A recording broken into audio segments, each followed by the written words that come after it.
It's necessary. It just makes you feel, I don't know, it just makes you feel very proud when you're out somewhere and somebody asks you, or somebody speaks to you in Ionkwaká. Ionkwaká, a nonprofit based out of the Mohawk Nation of Kaia'titáhkhe, west of Montreal, focuses on preserving and promoting Kaia'titáhkhe, the Mohawk language, through stories translated by elders and knowledge keepers to keep the language alive. Speaking with Sahawizogu Arquette, a translation officer, he said Ionkwaká, meaning sharing our stories, offers workshops and programs to community members and is vital for its survival. The language is like really our base of identity, right? Because they say you can have anything, like your ceremony, you're this, you're that, but if you don't have the language to back it up, what do you got? You know, anybody could talk about what a certain culture does, but if you don't have the language that's associated with it, right, it's not the same thing.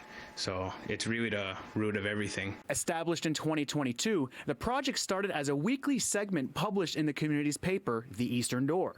In 2023, they became a nonprofit with sights on expanding the project. Program manager Emma McLaughlin says they receive funding from various organizations across Montreal, though accessing funds can be a challenge. Because we're only in our second year, we are still definitely a new organization and we're looking for funding constantly.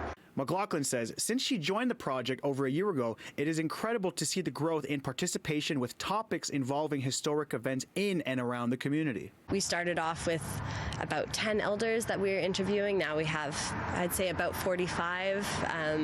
We're always expanding our network. Mohawk elder Annette Kaia'titáhkhe Jacobs has been involved with language revitalization for over 50 years, first learning from her parents.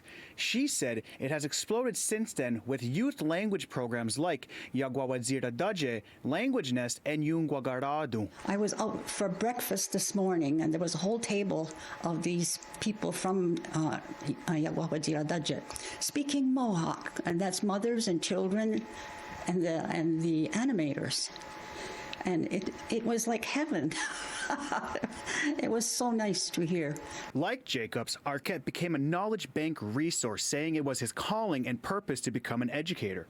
He said he receives feedback and questions from community members eager to learn more, adding that it motivates him to continue on the tradition. Yeah, it's honestly, it's really good to hear because sometimes you're just so stuck in the work itself that I don't even realize what the work is actually doing, right? In Ionkwaká, Tehosterihens Deer, City News.